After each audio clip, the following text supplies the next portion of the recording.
may not be as scary as survival horror or psychological horror, the action horror subgenre is easily one of the more intense subgenres of horror when it comes to how it deals with being overwhelmed, isolated, and against all odds in situations to create tense and anxiety-filled moments. One of the best ways action horror games capture this feeling is by throwing the player into a situation in which they are usually alone and against a ton of enemies in a small isolated area for a certain amount of time, in which you can do nothing except fight with everything you have until help arrives or the next area opens. While not given an official name, I like to call these moments Horde fights during the main campaigns of said games. And to honor games that handle this style the best, today we're taking a look at 10 of the most intense and craziest horde fights in horror games that really get you stressing out throughout the entire encounter. To keep things interesting, we're only focusing on one horror game per franchise, and we're only including moments that you encounter in the main campaign of the game. So yeah, no mercenaries or survival modes, obviously. Before we get started though, if you haven't already, please consider subscribing to the channel for more survival horror content. Also hit that like button if you enjoyed today's topic.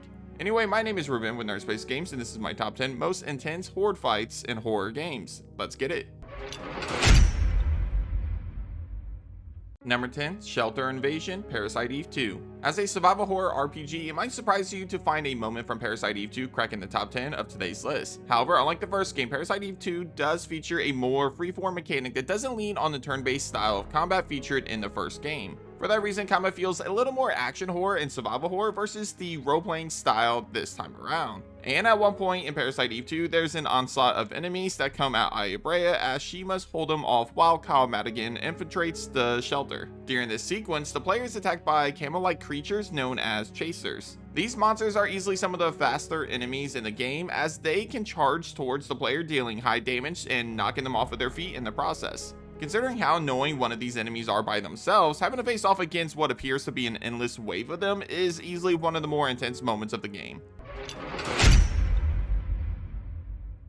Number 9, Appleseed Orchard, Condemned Criminal Origins. Hoping to clear his name after he is framed for a murder that he did not commit, FBI agent Ethan Thomas spends a majority of Condemned Criminal Origins hunting down serial killer X. After finally tracking him down in the Appleseed Orchard, Ethan enters a house looking for him before the house begins to get raided by a bunch of criminals. During this raid, Ethan must find whatever weapons he can get his hands on to hold off the criminals, from sledgehammers to shotguns to other weapons, as people begin jumping through windows in an effort to catch Ethan off guard and overwhelm the player. There's other horde moments in this game, like the final boss fight, but because of the size of this house during the fight and the fact that these enemies jump through different windows and hide around corners to catch the player off guard, this is easily the most intense moment of them all.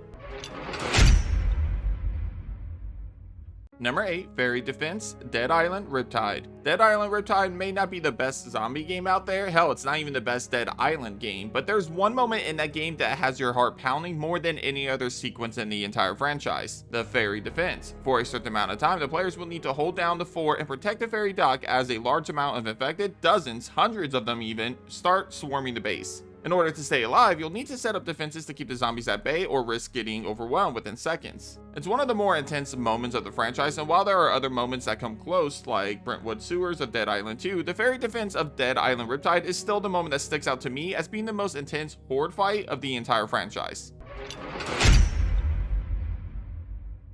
Number 7, High School Gym, The Last of Us. The Last of Us is one of the best action horror games out there, and for that reason, it's really hard to pick a single moment throughout both games as the most intense horde fight of the series. However, I decided to go with the first moment that really left me with an overwhelming fear of being overrun by infected, and that of course is the high school gym fight. While you don't have to worry about the instant kill clickers in this sequence, the large amount of infected in this area combined with your first fight against a bloater is more than enough to keep you running, dodging, and shooting as more and more enemies flood the gym. I mean, fighting a bloater in open space like this when it already has long range attacks is kind of a pain in the ass, but when you throw in the fact that you have to deal with regular infected too, yeah, you can definitely get overwhelmed quickly if you're not careful and aware of your surroundings throughout this entire fight.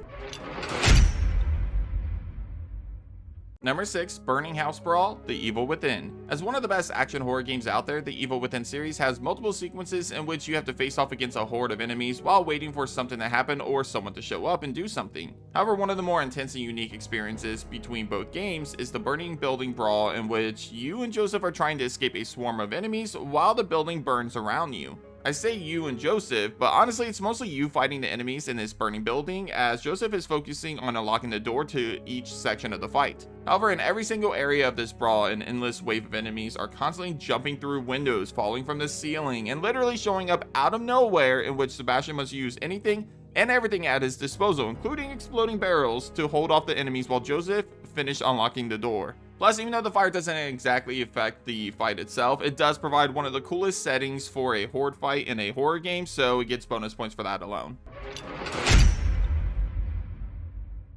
Number 5, the Parish finale, Left 4 Dead 2. Even 2 decades later, Left 4 Dead and its sequel are both viewed as one of the best asymmetrical horror games of all time. In fact, despite it not getting updates anymore, you can still find a constant player base online for these games because of how addicting the gameplay is. Since technically both games are full of horde fights throughout each of their campaigns, there's really a ton of options to choose from in terms of which moment should represent this series on today's list. Most notably, the finales of each chapter are probably the best horde fights in both games. And while Dark Carnival's concert fight and No Mercy's rooftop brawl fight both deserve an honorable mention, the one that stands out to me the most is the Parish finale in Left 4 Dead 2. For this finale, instead of standing in a single spot and protecting it or fueling a car with gas, the Parish finale is all about running and gunning all the way through. Essentially, the players must make their way across a very long bridge, crossing obstacles and infected along the way in an effort to complete the campaign. It's one of the most intense moments between both games, and it's also the most exciting finale, especially on Versus because of the amount of threats that stand between you and the finish line.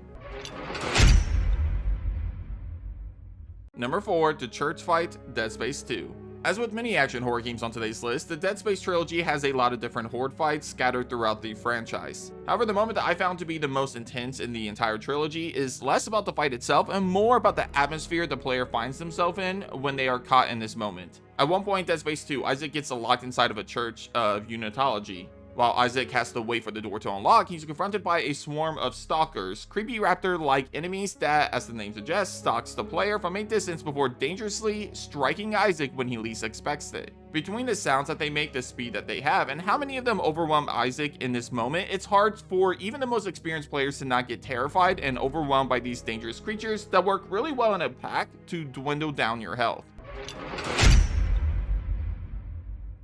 Number 3, Night Run's Dying Light. Okay, so I really went back and forth about including this as a horde fight in a horror game since it's less of a fight and more of a run for your life type of deal. But since I included the Parish finale on this list already, I feel like they are pretty similar in the way that both situations are more about making it from point A to point B while fighting off an endless wave of enemies. So for that reason, I decided to feature one of the most intense moments in all of action horror games, the night runs of Dying Light. There's a reason why this franchise is called Dying Light. The main mechanic of this game, outside of the parkour that makes you feel like a true badass, is the fact that when darkness falls and the light dies, all hell breaks loose. As more zombies and other infected roam the streets, you find yourself in one of the most tense chase sequences that you'll ever encounter in a horror game. Surviving at night when you're not in a safe house is extremely difficult, as there's almost nowhere you can go without a swarm of infected surrounding you, leaving you completely overwhelmed. However, the most dangerous element of night runs in Dying Light are the special infected known as volatiles. These creatures appear at night, and they are what really makes surviving at nighttime in the city so dangerous. Unlike traditional infected, volatiles can run much faster, detect the player much quicker, and take a lot more damage than traditional zombies.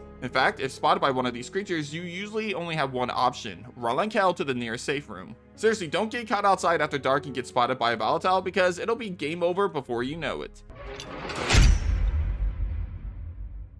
Number 2, the Summoning Ritual, Alan Wake 2. Something about adding a live concert to an endless wave of enemies just really creates a tense yet exciting experience that is unmatched by most horde fights in horror games. However, Alan Wake and Alan Wake 2 have not one but two horde fights that take place during a concert. The first occurs in the first game at the Anderson farm, in which Alan fights off the Taken while Barry operates the lights and fireworks to ward off the darkness. However, while this fight is cool and all, it doesn't even come close to the sequence in which Saga Anderson fights off against the Taken by Cauldron Lake while the Old Gods of Asgard performs live. Yeah, this is one of my favorite moments in the entire series, outside of Hero Darkness, because, you know, catchy ass tune. Anyway, Saga Anderson will need to use all of her resources to fight off the Taken while the Old Gods finish their song to hopefully bring Alan back into the real world and out of the dark world. The mechanics of Alan Wake 2 adds an additional level of chaos courtesy of having to use light to ward off the darkness before you can attack the weak spots on enemies. While most Horde fights you can just run and gun and blast your way through enemies until the timer runs out, Alan Wake 2 forces the player to strategically use their resources wisely to bring down the enemy's defenses before being able to take them down for good. It's an element of chaos that adds an additional level of intensity that ultimately elevates this fight to the number 2 spot on today's list.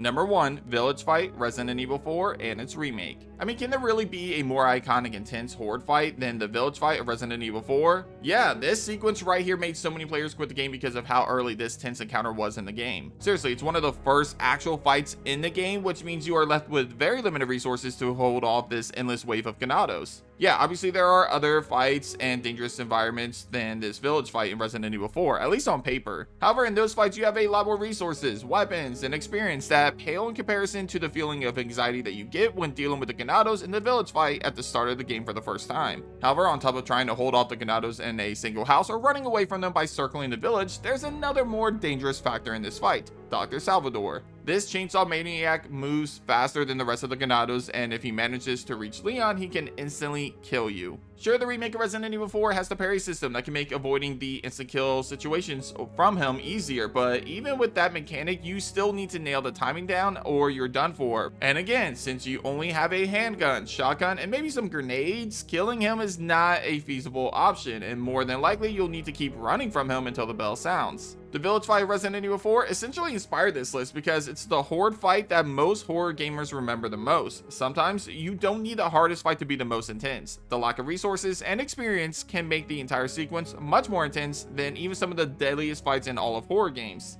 And the Village Fight of Resident Evil 4 is the perfect example of that. But that does it for this episode of Nerdspace Games. Hit up the comments and let me know what you think of my list. Is the Village Fight of Resident Evil 4 and its remake the most intense Horde fight in all of horror games? Or is there a different scene that deserves that title more? Also, are there any Horde fights that you think should have been featured in today's video that I completely missed? Let me know all of your thoughts down below. But if you haven't already, be sure to subscribe to the channel for more survival horror content. Also, leave a like in today's video if you enjoyed today's topic. But thanks for watching, and as always, I'll catch you guys on the next episode of Nerdspace Games. Take care.